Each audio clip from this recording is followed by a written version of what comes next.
খেলার সকল আপডেট পেতে এই ভিডিওটিতে একটি লাইক করে সাবস্ক্রাইব করুন আমার চ্যানেলটি এবং পাশে থাকা নোটিফিকেশন বেল আইকনটি বাজিয়ে দিন। তো বন্ধুগণ, আজকের এই ভিডিওটিতে আমি আপনাদের দেখাবো যে ম্যাচ ফিক্সিংয়ের দায়ে আজীবন নিষিদ্ধ হয়েছিলেন যারা আন্তর্জাতিক ক্রিকেটের পরিচিত মুখ বা আন্তর্জাতিক ক্রিকেটে খেলেছেন এমন এখন পর্যন্ত 8 জন ক্রিকেটার ম্যাচ ফিক্সিংয়ের দায়ে আজীবন নিষিদ্ধ হয়েছেন। তবে প্রথম শ্রেণীর ক্রিকেট হিসাব করলে আরও 3 জন এই লিস্টে আসবে, তবে তাদের নিয়ে আলোচনা নাই করলাম।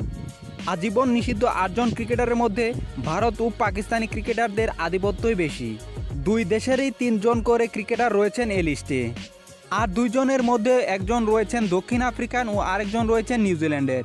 তো বন্ধুরা, চলুন পরিচিত হওয়া যাক সেই 8 জন ক্রিকেটারের সঙ্গে।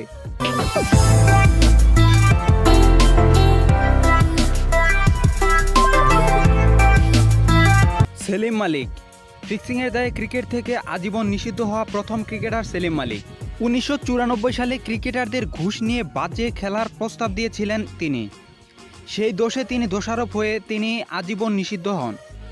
আতাউর রহমান। পাকিস্তানের উদীয়মান ফাস্ট বোলার উনি। 2000 সালে ক্রিকেট থেকে আজীবন নিষিদ্ধ হন তিনি। 1998 সালে ওয়াসিম আকরামকে তার বাজে বল করার জন্য 1 লাখ রুপি দিয়েছিল, যদিও পরে তিনি তার স্টেটমেন্ট চেঞ্জ করেন। এতে বেঁচে যায় ওয়াসিম আকরাম আর ফেসে যান আতাউর রহমান। এ কারণেই তিনি আজীবন নিষিদ্ধ হয়েছিলেন। দানিশ কানেরিয়া। পাকিস্তানের ইতিহাসের অন্যতম সেরা লেগ স্পিনার। 2009 সালে ইংল্যান্ডের ঘরোয়া একটি ক্রিকেট ম্যাচে তার ফিক্সিং থাকার জড়িতের প্রমাণ পাওয়া যায়। এতে 2010 সালে ইংল্যান্ড ও ওয়েলস ক্রিকেট বোর্ড তাকে আজীবন নিষেধাজ্ঞা দেয়। মোহাম্মদ আজহারউদ্দিন। 1996 সালে ভারতের বিপক্ষে কানপুর টেস্টের 3য় দিন শেষে তিনি এক ক্রিকেটারকে মুকেশ গুপ্তা নামক এক বুকির সাথে পরিচয় করে দেন। মোহাম্মদ আজহারউদ্দিন তিনিও ফিক্সিংয়ের কারণে আজীবন নিষিদ্ধ হয়েছিলেন। অজয় শর্মা। 2000 সালে ক্রিকেটের কালো অধ্যায় ম্যাচ ফিক্সিংয়ের দায়ে আজহারউদ্দিনের সাথে অজয় শর্মারও আজীবন নিষিদ্ধ হয়। পরে 2014 সালে তার নিষেধাজ্ঞা তুলে নিলেও বয়স ততদিনে তার 50 পার হয়। শ্রীশান্ত কুমার।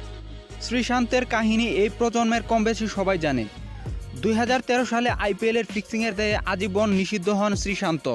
2013 সালের 16 মে দিল্লির পুলিশ শ্রীশান্তর ম্যাচ ফিক্সিংয়ের দায়ে গ্রেফতার করেন।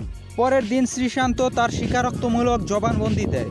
পরে ভারতীয় ক্রিকেট বোর্ড তাকে আজীবন নিষিদ্ধ করে দেয়। হ্যানজি কিনিয়ে।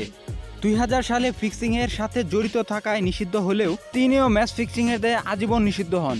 2000 সালে ফিক্সিংয়ের সাথে জড়িত থাকার নিষিদ্ধ হলেও 2011 সালে দক্ষিণ আফ্রিকার সর্বকালের সেরা অধিনায়ক ভোট পেয়েছিলেন তিনি। লো ভিনসেন্ট। বিপিএলে একটি ম্যাচ তার ফিক্সিংয়ের জড়িত থাকার প্রমাণ পাওয়া গেলে 3 বছরের জন্য নিষিদ্ধ হন। এরপর ইংল্যান্ডের ঘরোয়া ক্রিকেটে একটি ম্যাচ ফিক্সিং করায় আজীবন নিষিদ্ধ হন তিনি। তো বন্ধুরা, এই ছিল আজকের এই ভিডিওটি ভালো লাগলে আপনারা শেয়ার করে দিবেন বন্ধুদের মাঝে এবং আপনাদের মূল্যবান মতামতগুলো কমেন্টে জানাবেন। তো বন্ধুরা, ভালো থাকবেন সবাই।